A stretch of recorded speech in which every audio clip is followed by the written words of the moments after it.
Hi dears, welcome back. ನಾನು cilia. ಇವತ್ತಿನ ವಿಡಿಯೋದಲ್ಲಿ ಎಲ್ಲರಿಗೂ ಉಪಯುಕ್ತವಾಗುವಂತಹ ಕೆಲವೊಂದು ಕಿಚನ್ ಟಿಪ್ಸ್ಗಳಾಗಿ ಬಂದಿದ್ದೀನಿ. ನಮ್ಮೆಲ್ಲರ ಮನೆಯಲ್ಲಿ ಇರುತ್ತೆ ನೋಡಿ, ಇದೇ ರೀತಿ ಹಾಟ್ ಬಾಕ್ಸ್ ಅಥವಾ ಕ್ಯಾಸರೋಲ್ ಅಂತಲೂ ನಾವು ಇದಕ್ಕೆ ಹೇಳ್ತೀವಿ. ಇದರ ಕೆಲವೊಂದು ಉಪಯೋಗಗಳು, ಅದೇ ರೀತಿ ಅದರೊಟ್ಟಿಗೆ ಸಣ್ಣ ಸಣ್ಣ 2-3 ಟಿಪ್ಸ್ಗಳನ್ನು ಸಹ ನಾನು ನಿಮಗೆ ತೋರಿಸಿಕೊಡ್ತಾ ಇದ್ದೀನಿ. ನನ್ನ ಈ ವಿಡಿಯೋ ನೋಡ್ತಿದ್ದಂಗೆ ನಿಮಗೆ ಇಷ್ಟ ಆದರೆ ಪ್ಲೀಸ್ ಲೈಕ್ ಮಾಡಿ, ಶೇರ್ ಮಾಡಿ.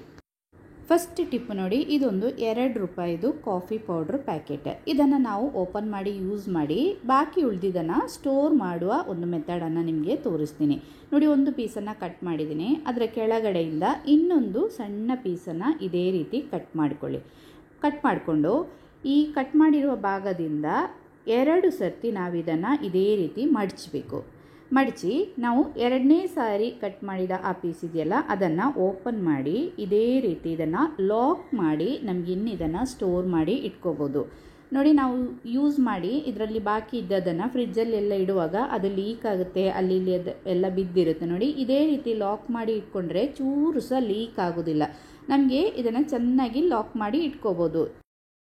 ಸೆಕೆಂಡ್ ಟಿಪ್ ನೋಡಿ, ಒಂದು ಬೌಲ್ ತಗೊಂಡಿದ್ದೀನಿ. ಈ ಬೌಲಿಗೆ ಸ್ವಲ್ಪ ಬೇವಿನ ಎಣ್ಣೆಯನ್ನು ಹಾಕ್ತಾ ಇದ್ದೀನಿ. ಬೇವಿನ ಎಣ್ಣೆ ನಿಮ್ಮ ಹತ್ರ ಇಲ್ಲ ಅಂದರೆ ಎಳ್ಳೆಣ್ಣೆ ಆದರೂ ಆಗುತ್ತೆ. ಈ 2 ಎಣ್ಣೆ ಆದರೆ ಮಾತ್ರ ನಮಗೆ ಅದು ಚೆನ್ನಾಗಿ ವರ್ಕ್ ಆಗೋದು. ನಾನಿವಾಗ ಸ್ವಲ್ಪ ಬೇವಿನ ಎಣ್ಣೆಯನ್ನು ತಗೊಂಡಿದ್ದೀನಿ. ಇನ್ನಿದಕ್ಕೆ ನಾವು ಸ್ವಲ್ಪ ಅರಶಿನ ಹುಡಿಯನ್ನು ಹಾಕಬೇಕು. ತುಂಬ ಬೇಡ, ಒಂದು 1/4 ಚಮಚದಷ್ಟು ಸಾಕು.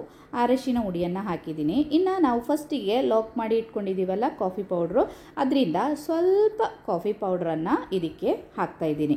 ಇನ್ನು ರಿಟರ್ನ್ ನಮಗೆ ಸ್ವಲ್ಪ ಸ್ವಲ್ಪ ಯೂಸ್ ಮಾಡಿ ಬಾಕಿ ಇರೋದನ್ನು ಇದೇ ರೀತಿ ನಮಗೆ ಇದನ್ನು ಲಾಕ್ ಮಾಡಿ ಇಟ್ಕೋಬೋದು. ಇದು ತುಂಬ ಒಳ್ಳೆಯದು. ಈಗ ಸಣ್ಣ ಸಣ್ಣ ಪ್ಯಾಕೆಟ್ ಅಲ್ಲ, ದೊಡ್ಡ ಚಿಪ್ಸ್ ಪ್ಯಾಕೆಟ್, ನಾವಿವಾಗ ಕಾಳುಗಳೆಲ್ಲ ತಂದ ಪ್ಯಾಕೆಟನ್ನೆಲ್ಲ ಸಹ ನಮಗೆ ಇದೇ ರೀತಿ ಲಾಕ್ ಮಾಡಿ ಇಟ್ಕೋಬೋದು.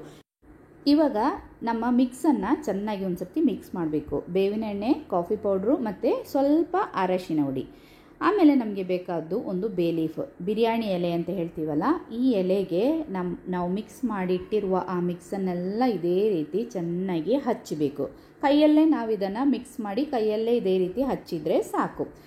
ನೋಡಿ, ಇನ್ನು ಈ ಬೇವಿನ ಎಲೆಯನ್ನು ನಾವು ಹೊತ್ತಿಸಿ ಸಂಜೆ ಒಂದು 5-5:30 ಟೈಮಲ್ಲಿ ನಮ್ಮ ಮನೆಯ ಎಲ್ಲ ರೂಮ್ ಮತ್ತು ಮಂಚದ ಕೆಳಗಡೆ ಎಲ್ಲ ಕಡೆ ಈ ಎಲೆಯನ್ನು ನಾವು ಇದೇ ರೀತಿ ಇಟ್ಕೊಂಡು ಈ ಹೊಗೆಯನ್ನು ತಾಗಿಸಿದರೆ ಮನೆಯಲ್ಲಿ ಒಳಗಡೆ ಇರುವ ಎಲ್ಲ ಸೊಳ್ಳೆಗಳು ಹೊರಗಡೆ ಹೋಗುತ್ತೆ. ಮತ್ತು ಸ್ವಲ್ಪ ಹೊತ್ತು ಕಿಟಕಿಯನ್ನೆಲ್ಲ ಓಪನ್ ಮಾಡಿ ಇಟ್ಕೊಂಡ್ರೆ ಎಲ್ಲ ಸೊಳ್ಳೆಗಳು ಹೊರಗಡೆ ಹೋಗುತ್ತೆ. ಇದು ಒಳ್ಳೆ ಒಂದು ರೆಮಿಡಿ. ಇದು ಟ್ರೈ ಮಾಡಿ ನೋಡಿ.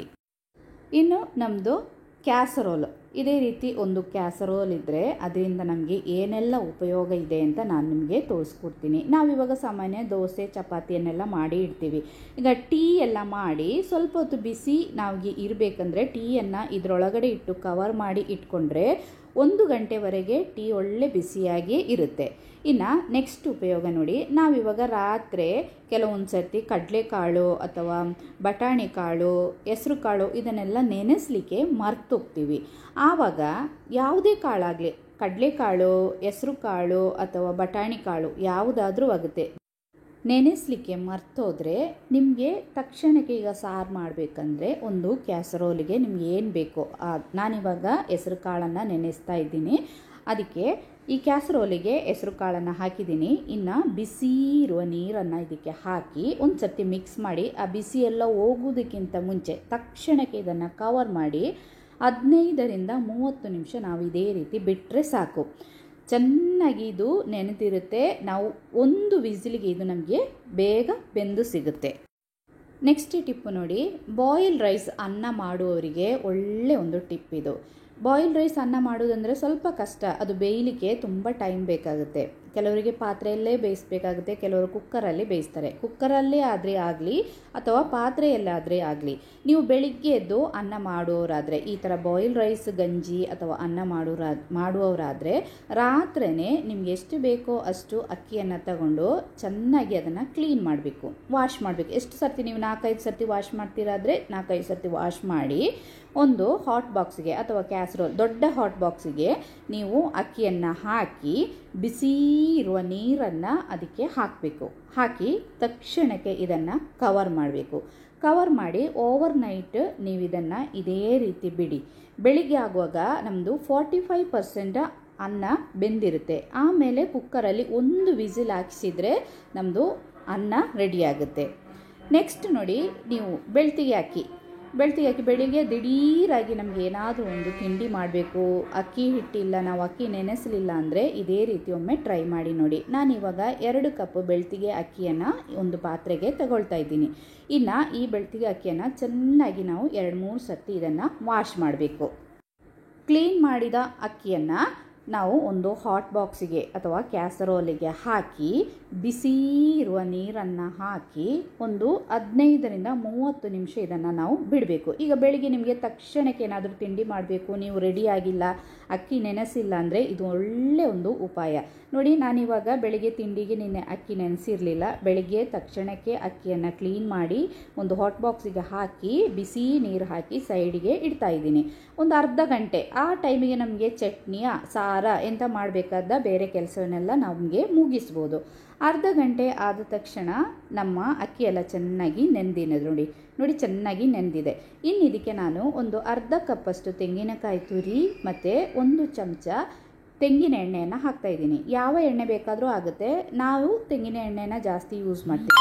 ಇನ್ನು ರುಚಿಗೆ ತಕ್ಕಷ್ಟು ಉಪ್ಪನ್ನು ಸಹ ಇದಕ್ಕೆ ಸೇರಿಸಿ ಇದನ್ನೆಲ್ಲ ಒಂದು ಸರ್ತಿ ಚೆನ್ನಾಗಿ ಮಿಕ್ಸ್ ಮಾಡಬೇಕು. ಮಿಕ್ಸ್ ಮಾಡಿ ಮಿಕ್ಸಿ ಜಾರಿಗೆ ಹಾಕಿ ನೈಸಾಗಿ ಇದನ್ನು ರುಬ್ಬಬೇಕು. ಚೂರು ಸಹ ತರಿ ಇರಬಾರ್ದು. ಎಷ್ಟು ನೈಸಾಗಿ ನಮಗೆ ರುಬ್ಬಲಿಕ್ಕಾಗುತ್ತೋ ಅಷ್ಟು ನೈಸಾಗಿ ರುಬ್ಬಬೇಕು ನೋಡಿ. ನೈಸಾಗಿ ರುಬ್ಬಿದ್ದೀನಿ. ಇನ್ನು ಇದನ್ನು ನಮಗೆ ಬೇರೆ ಒಂದು ಪಾತ್ರೆಗೆ ಟ್ರಾನ್ಸ್ಫರ್ ಮಾಡ್ಕೊಳ್ಳೋಣ ನೋಡಿ. ಈಗ ಹಾಕಿದ್ದೀನಿ. ಇನ್ನು ಮಿಕ್ಸಿ ಜಾರನ್ನೆಲ್ಲ ಕ್ಲೀನ್ ಮಾಡಿ ಇದಕ್ಕೆ ಸ್ವಲ್ಪ ನೀರನ್ನು ಸೇರಿಸಬೇಕು. ಇದರ ಲೆಕ್ಕ ಅಂದರೆ 1 ಕಪ್ ಅಕ್ಕಿಗೆ 2 ಕಪ್ ನೀರನ್ನು ನಾವು ಸೇರಿಸಬೇಕು. ಎಷ್ಟು ಬೇಕೋ ಅಷ್ಟು ನೀರನ್ನೆಲ್ಲ ಹಾಕಿದ್ದೀನಿ ನಾನಿವಾಗ. ಹಾಕಿ ಇದೇ ರೀತಿ ಚೆನ್ನಾಗಿ ಇದನ್ನು ಮಿಕ್ಸ್ ಮಾಡಿ ಒಂದು ಪಾನ್ ಚೆನ್ನಾಗಿ ಬಿಸಿ ಆದಮೇಲೆ ಇದಕ್ಕೆ ಎಣ್ಣೆಯನ್ನು ಸವರಬೇಕು. ಎಣ್ಣೆ ಸವರಿ ನಾವು ದೋಸೆಯನ್ನು ಹಾಕಬೇಕು ನೋಡಿ. ದೋಸೆ ಹಾಕುವಾಗ ಸ್ವಲ್ಪ ಹಿಟ್ಟು ನೀರು ಥರ ಇದೆ, ಇದೇ ರೀತಿ ಇದನ್ನು ಸುತ್ತಿಸಿದರೆ ಆಯಿತು. ಆ ಗ್ಯಾಪ್ ಇರುವಲ್ಲೆಲ್ಲ ಸ್ವಲ್ಪ ಹಿಟ್ಟನ್ನು ನಾವು ಇದೇ ರೀತಿ ಮಿಕ್ಸ್ ಮಾಡಿ ಇದನ್ನು ಇನ್ನು ಕವರ್ ಮಾಡಿ 2 ಸೆಕೆಂಡ್ ಬೇಯಿಸಿದರೆ ಸಾಕು.